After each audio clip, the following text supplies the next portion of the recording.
Застраховка живот към ипотечния кредит. Какво представлява застраховката живот към ипотечния кредит?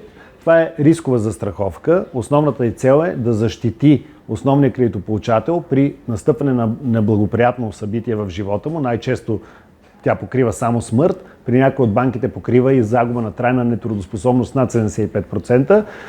Останалите членове на домакинството да останат да живеят в имота и да не трябва да плащат ипотеката, защото при такова събитие застрахователят ще погаси изцяло остатъка по ипотечния кредит.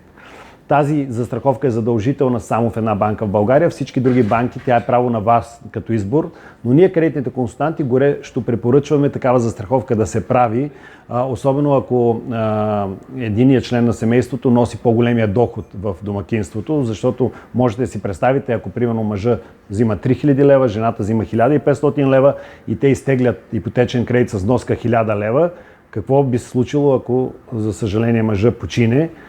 В никакъв случай жената с 1500 лева заплата няма да може да продължи да върти домакинството, да гледа децата и да плаща 1000 лева вноска по ипотеката.